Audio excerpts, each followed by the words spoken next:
Welcome to Anna Tigers News. I'm Alexis Richer.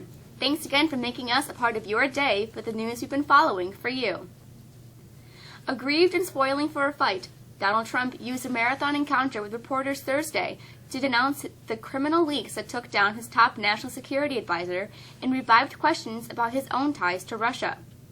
However, he offered only a lawyer-like denial that his campaign aides had been in touch with Russian officials before last fall's election. The 77-minute event amounted to a freewheeling airing of complaints, with the new president attempting to find his footing after the rockiest launch in recent memory.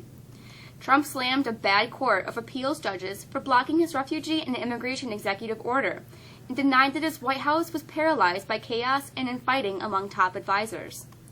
The president also spent a good deal of time slamming the press, referring to it several times as fake media and those that report fake news.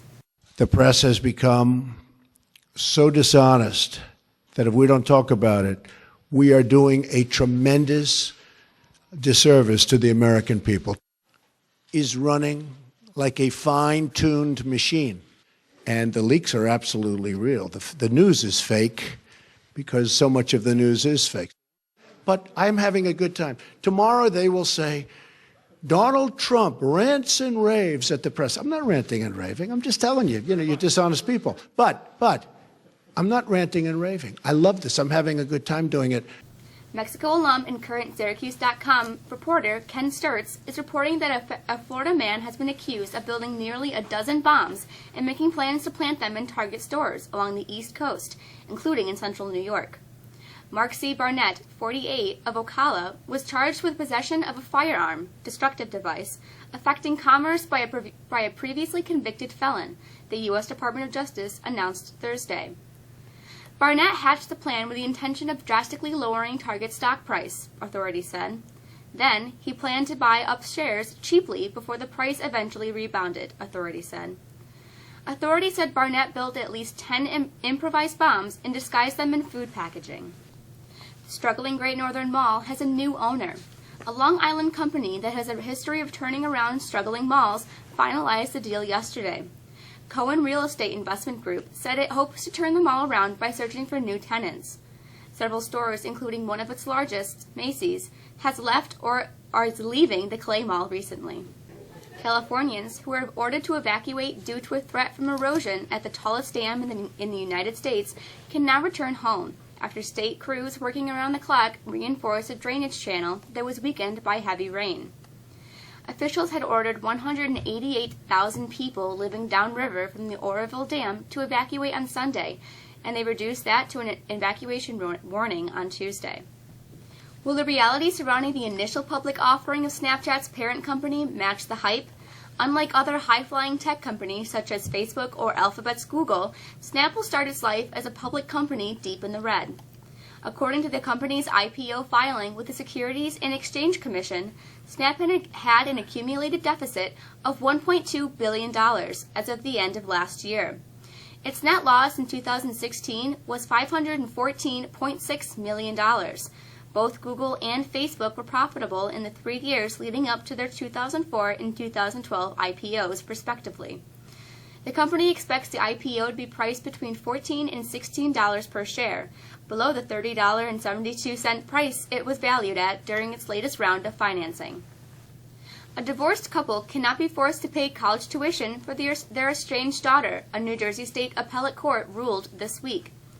Caitlin Ritchie argued that her parents should pay portions of the cost she incurred while attending the former Gloucester County College and later Temple University, where she enrolled without her parents' blessings. Two lower court judges ordered her parents to pay some costs, but the appellate court rejected those rulings, finding Thursday that detailed hearings must first be held to determine whether Caitlin was considered legally emancipated after she moved in with her paternal grandparents. Once that determination is made, a judge must then rule on the parents' responsibility to pay for college costs. We have some real changes coming in our weather the next several days. Here's Mr. Charbonneau with the forecast.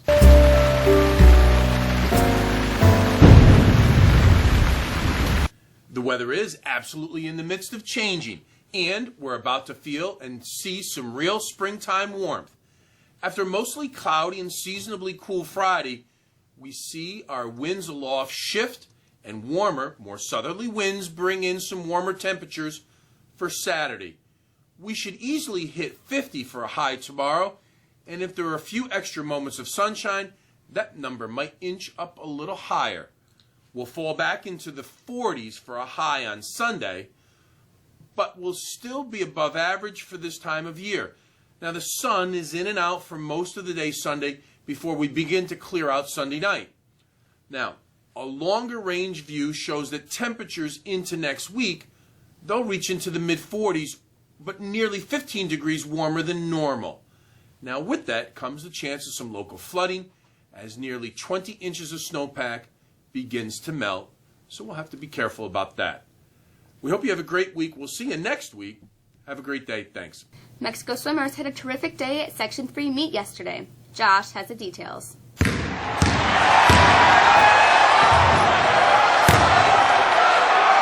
Mexico boys swim team is the 2017 Section 3 Class B champion.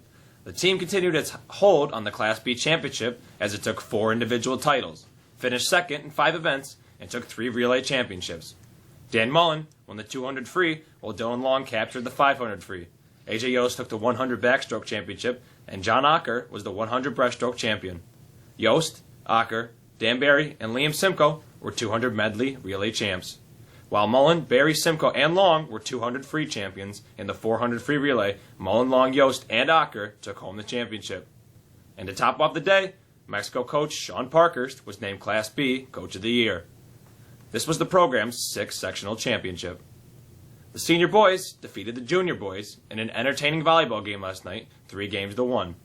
The juniors came out of the gate serving well, and they took the first game, but the seniors warmed up and began to hit the ball very well. The seniors then went on to defeat the faculty in a tough 3-game match.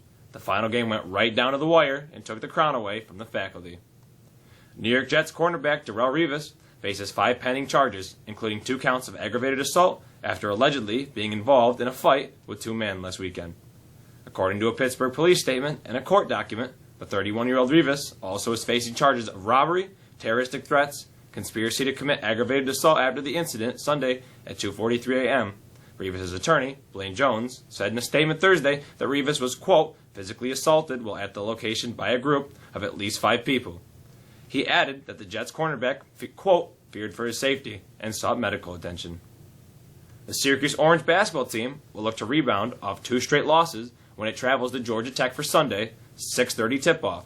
The Orange is in desperate need of a win on the road to keep its shrinking NCAA playoff hopes alive. The Yellow Jackets are also on the bubble as far as the NCAA tournament. They come in at 15-11 after losing to Miami earlier this week. And finally, check out this half-court shot by a fan last night in Albany during the Siena-Manhattan game. Aaron Tobin, a Siena fan from Rensselaer, New York, participated in a half-court shot promotion during a media timeout. Tobin drilled the one-handed half-court shot to win a $500 gift card from Dunkin' Donuts. That would have been a great prize on its own, but more was coming for Tobin. Her boyfriend, Steve Duckett of Queensbury, had arranged to dress like the Dunkin' Donuts mascot and proposed to Tobin after the shot. After Tobin celebrated the incredible make, she was led over to Duckett, who took off the giant coffee cup mascot he was wearing and asked Tobin for her hand in marriage. That's got to be all for us, since we just can't top that story. Have a great week. I'm Josh. There will be a New Vision parent and student meeting at SUNY Oswego during break on February 22nd at 6 p.m. The meeting will be in the Sheldon Hall Ballroom. The French Club was proud to sponsor the 26th annual semi-formal dance, due to take place on Friday, March 3rd from 8 to 11 p.m. for all high school students. This year's theme is the White Knights of Paris. Tickets are now on sale for $14 and are pre-sale only. Tickets are available from any French Club member. That's it for us today. We're off next week. Thanks for joining us again. I'm Alexis Richer, and for the staff of On the Tigers News, have a great week.